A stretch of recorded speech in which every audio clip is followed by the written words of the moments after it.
Apocalipsis 2:1 dice así: escribe al ángel de la iglesia en Éfeso, el que tiene las 7 estrellas en su diestra, el que anda en medio de los 7 candeleros de oro, dice esto: yo conozco tus obras y tu arduo trabajo y paciencia, y que no puedes soportar a los malos, y has probado a los que se dicen ser apóstoles y no lo son, y los has hallado mentirosos. Y has sufrido y has tenido paciencia y has trabajado arduamente por amor de mi nombre, y no has desmayado. Pero tengo contra ti que has dejado tu primer amor.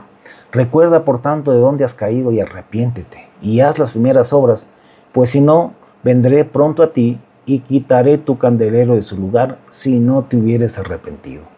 Pero tienes esto, que aborreces las obras de los nicolaítas, las cuales yo también aborrezco. El que tiene oído, oiga lo que el Espíritu dice a las iglesias. Al que venciere, le daré a comer del árbol de la vida, el cual está en medio del paraíso de Dios. Esta es la tercera charla de esta miniserie de 3 enseñanzas que estamos tratando, hablando acerca del nicolaísmo. ¿Qué es el nicolaísmo y qué es lo que representa hoy en día el nicolaísmo? ¿Qué es el nicolaísmo?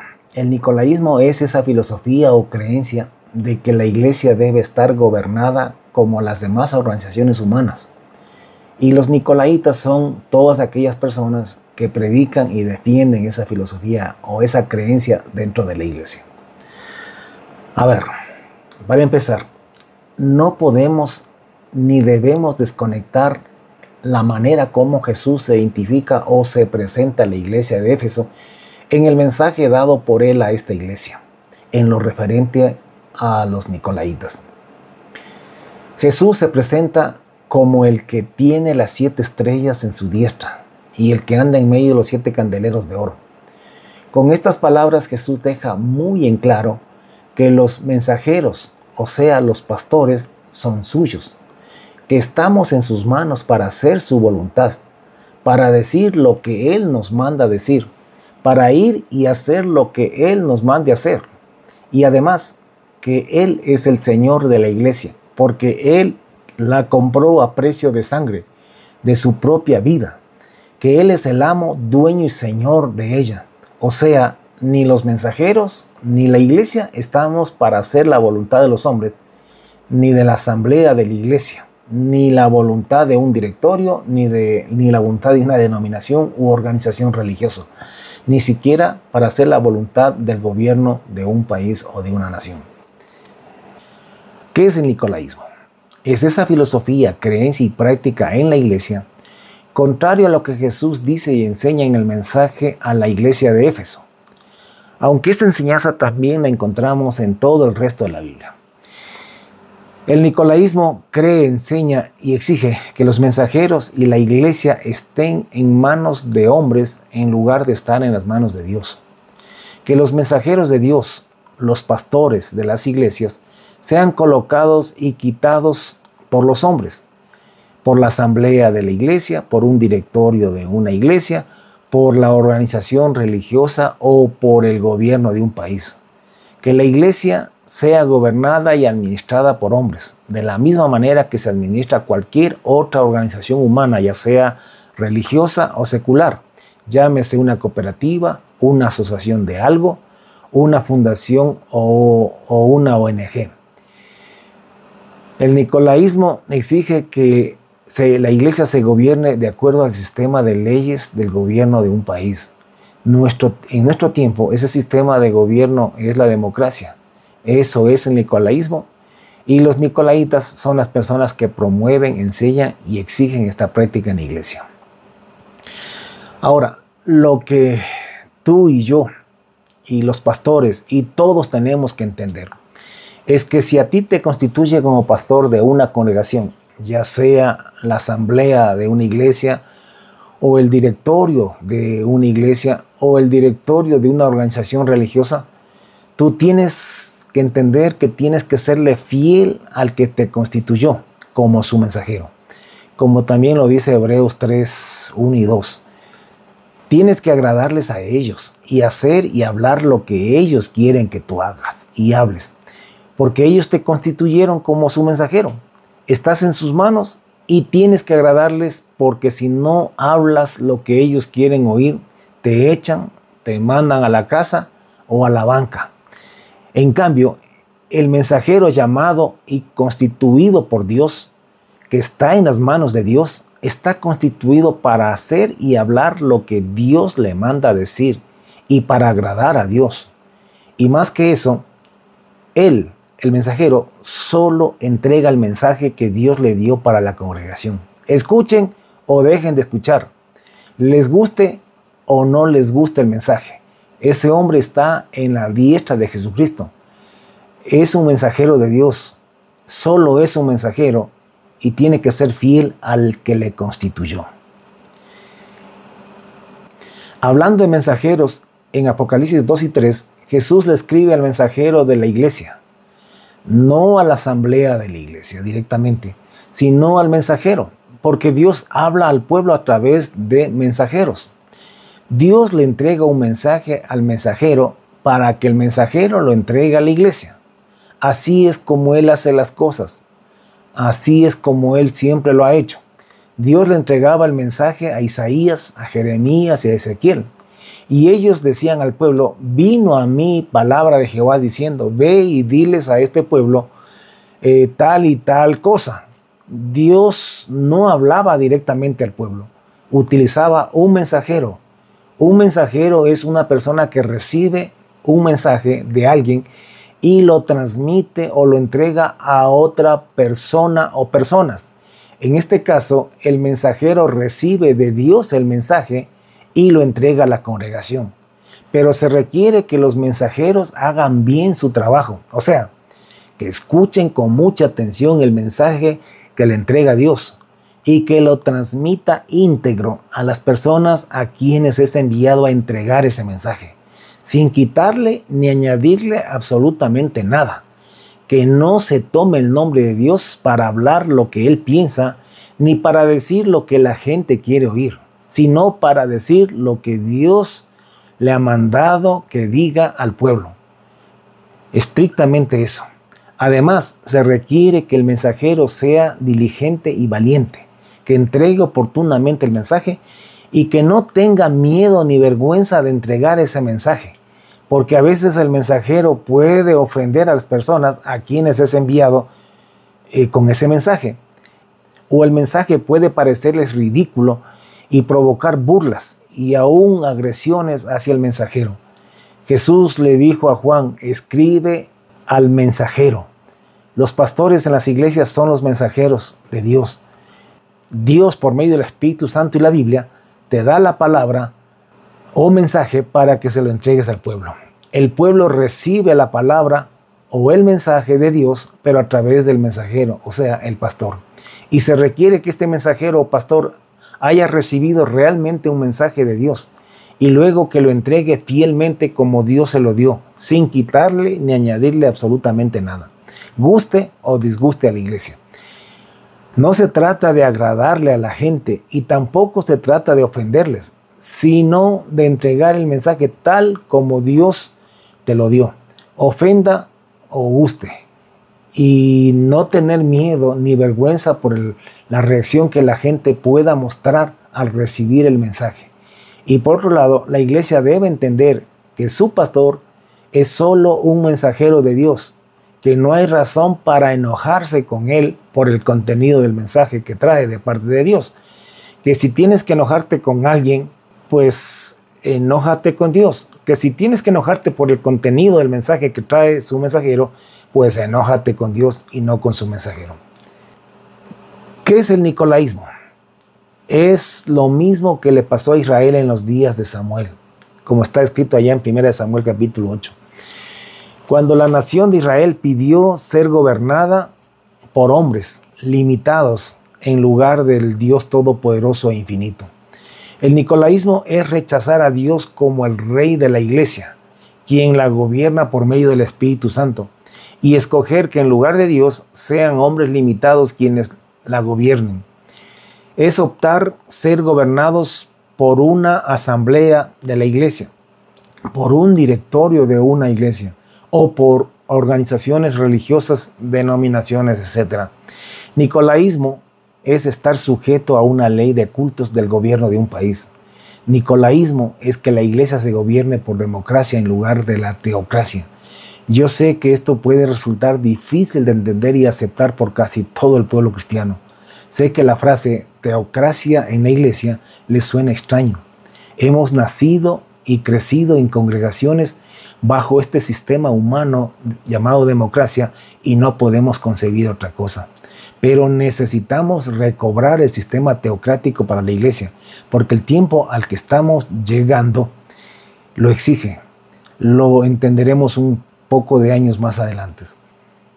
Al igual que Israel, la iglesia a partir del siglo IV, después del concilio de Nicea, dejó de ser gobernada por Dios a través del Espíritu Santo de Dios y pasó a ser gobernada por los hombres. Dejó de ser una organización teocrática para convertirse en una organización humana. En nuestros días, esa organización humana se llama democracia. También entendamos esto. Israel, después de haber pedido un rey humano, siguió siendo el pueblo de Dios, pero gobernada por hombres. Dios no desechó a Israel como su pueblo cuando pidió un rey humano y lo desecharon a él. Pero a partir de entonces, a partir de 1 Samuel capítulo 8, a partir del periodo de los reyes, aunque Israel seguía siendo el pueblo de Dios, Dios ya no era su rey. Eran gobernados por reyes humanos. De la misma manera, la iglesia, a partir del siglo IV, dejó de ser gobernada por Dios a través del Espíritu Santo y pasó a ser gobernada por hombres, pero sigue siendo aún el pueblo de Dios. Se convirtió en una organización religiosa de hombres. Y a lo largo de estos 2000 años se ha venido subdividiendo en muchas organizaciones religiosas, todas ellas regidas por hombres. Pero aún así, la iglesia sigue siendo el pueblo de Dios. Pueblo descarriado y apóstata, pero pueblo de Dios al fin. Notemos esto, que desde Moisés hasta Samuel, Dios hablaba directamente con sus jueces, porque hasta entonces Dios era el rey de Israel y los gobernaba a través de sus jueces, como lo vimos en la segunda charla de esta miniserie. Dios habló directo con Moisés, habló directo con Josué y con todos los demás jueces. Aún trabajó con el mismo Sansón, aunque éste no obedecía a Dios.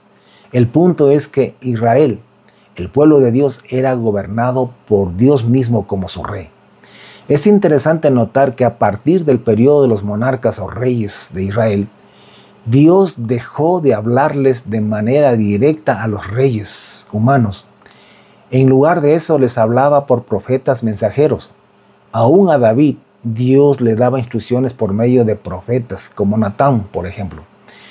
En el periodo de la iglesia sucede lo mismo.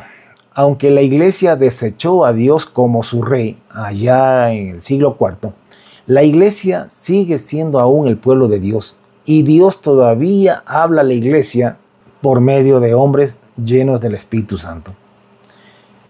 El resultado del nicolaísmo en la iglesia necesariamente será el mismo resultado al que llegó Israel con el sistema de gobierno monárquico, o sea, apostasía y prevaricación de la nación toda, con excepción de un pequeño remanente que Dios siempre se reserva. Y esa apostasía y prevaricación de la nación de Israel trajo como consecuencia la ira y el castigo de Dios sobre esa nación, y además su destrucción. El resultado del nicolaísmo para la iglesia será exactamente igual. Recuerda que Israel fue tipo, figura y sombra para la iglesia, y que la historia es cíclica, aquello que fue ya es y lo que ha de ser fue ya. Nada nuevo hay debajo del sol. O sea que la historia se repite nuevamente. Por eso está profetizado por el apóstol Pablo y por el mismo Señor Jesús, que en los postreros días los hombres apostatarán de la fe, a excepción de un pequeño remanente de la iglesia que Dios se va a reservar para sí. Y la consecuente ira y destrucción de parte de Dios sobre los apóstatas de la iglesia y sobre el mundo en general. Porque la maldad se aumentará y el amor de muchos se enfriará, porque pocos son los que se salvan, dijo Jesús. La objeción de que En este sistema teocrático, los supuestos mensajeros también se corrompen porque pretenden no rendir cuentas a nadie. Eso es cierto. Primero, porque muchos de los que se llaman pastores o mensajeros de Dios no son mensajeros de Dios. Dios ni los llamó, ni los envió, ni les ha dado ningún mensaje. Hablan de su propia mente o copiando el mensaje de otros supuestos mensajeros. ¿Qué podríamos esperar de ellos? Y por otro lado, puede que algún mensajero que Dios sí lo llamó se corrompa o sea desobediente. Tenemos como ejemplo el caso de Sansón, que fue muy desobediente y muy carnal. Pero no cabe duda, no cabe la menor duda que fue Dios quien lo puso como juez en Israel. Y fue Dios mismo quien lo juzgó, lo castigó y lo quitó de Israel. Se corrompió también Balaam, se corrompió el mismo Luzbel. Lo que tú debes entender es que hasta que Cristo venga a establecer el reino de los cielos, Dios está trabajando con hombres no perfectos todavía. Y existe la posibilidad que algunos de ellos se corrompan y se dejen llevar por sus propias concupiscencias. Puede suceder. En los días de Samuel, sus hijos se habían corrompido, pero Dios era el que se encargaba de esa gente. Dios y no los hombres. Y recordemos que horrenda cosa es caer en manos del Dios vivo. Pero entendamos esto, que el punto que discutimos no es cuál de los dos sistemas es infalible. Ese no es el punto. El punto es cuál es el sistema que Dios ha establecido para la iglesia. Que si algún mensajero le falla a Dios, Dios lo juzgará. Y horrenda cosa es caer en manos del Dios vivo, dice la Biblia. El punto es que estemos en el sistema de Dios para la iglesia, que estemos siendo gobernados por Dios a través del Espíritu Santo y por mensajeros llamados y enviados por Dios, mensajeros que estén en la diestra del Señor Jesucristo. Que tanto los mensajeros como la iglesia estén en las manos de Dios y no en las manos de los hombres. Hablando de corrupción, me atrevo a dar humildemente y con mucha modestia un consejito para los mensajeros de Dios. Creo que es conveniente y recomendable separar el púlpito con el dinero de la iglesia. El mismo Jesús, el hombre más honrado e íntegro de todos los hombres que han vivido y vivirán sobre este planeta, el mismo Jesús no manejó él el dinero del ministerio. Eligió a otro que lo administre. El dinero corrompe. En arca abierta hasta el justo peca, dice un refrán. Por la credibilidad y la imagen que tanto necesita un mensajero de Dios, por muy honrado e íntegro que sea, es recomendable y aconsejable que deje que sea otra persona quien administre el dinero. Al parecer, Pablo tampoco tocaba el dinero de las iglesias que él levantaba. Eso lo dejaba para que lo haga otra persona de la misma iglesia. No fuimos llamados para ser tesoreros o administradores de bienes materiales, sino que fuimos llamados para ser mensajeros. En mi opinión, ni el que predica en la iglesia debe manejar el dinero, ni el que maneja el dinero debe predicar en el púlpito. Tanto lo uno como lo otro es poder, y no es bueno concentrar estos dos poderes en una misma persona, por el bien del predicador y porque el dinero te puede corromper. Pero si crees que no te vas a corromper, de todas maneras, doy mi consejo que es necesario hacerlo así para no dar ocasión a malas e infundadas sospechas de hombres perversos que nunca faltan en ningún lado, aún dentro de la misma congregación, para que la palabra que predicamos no tenga ningún tropiezo y sea recibida de la mejor manera por los oyentes. El que tiene oído, oiga lo que el Espíritu dice a la iglesia. En conclusión, la iglesia es un pueblo tomado por Dios para ser diferente a todos los otros pueblos de la tierra, para ser diferente de todas las demás organizaciones humanas. La diferencia consiste en que la iglesia se gobierna teocráticamente, o sea, por medio del Espíritu Santo que usa mensajeros que Él escoge, mientras que los demás pueblos y organizaciones terrenales y humanas se gobiernan democráticamente, o sea, por hombres. Recuerda que democracia es gobierno del hombre sobre el hombre.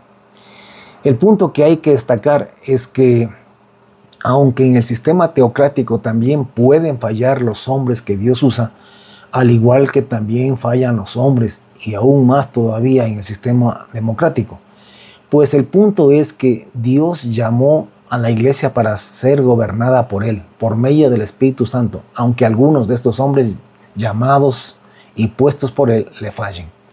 El nicolaísmo es esa filosofía o creencia o política en la que los hombres, mediante la democracia, gobiernan a los mensajeros de Dios y también a la iglesia de Dios. Y Dios aborrece eso. ¿Que por qué Dios permite que la iglesia sea gobernada por los hombres? Por la misma razón que permitió que Israel, su pueblo, se gobernara por medio de reyes, aunque no era de su agrado. Pero de la misma manera que Dios le advirtió a Israel las consecuencias de optar por ser gobernados por monarcas humanos, de la misma manera Dios nos advierte a la iglesia en qué desgracia va a acabar la iglesia debido al nicolaísmo dentro de ella. Pero yo sé también que la gente de la iglesia va a responder también ahora de la misma manera que Israel respondió a Samuel. No, sino que habrá rey sobre nosotros y nosotros seremos también como las demás naciones. Pues de esta misma manera, ahora la iglesia, muchos, casi todos van a decir, no, sino que habrá democracia entre nosotros en la iglesia y seremos como todas las demás organizaciones de la tierra. Y habrá un directorio elegido democráticamente y así saldremos adelante y vamos a estar mejor. Por lo tanto, así como Dios le dijo a Samuel que ponga rey sobre Israel, de la misma manera Dios ha dicho o ha permitido que la iglesia se gobierne como las demás naciones de la tierra, que se gobiernen bajo la democracia de los hombres, si es que esto es lo que tercamente queremos. Pero ya estamos avisados y advertidos de las consecuencias. El que tiene oído, oiga lo que el Espíritu dice a las iglesias. Bendiciones.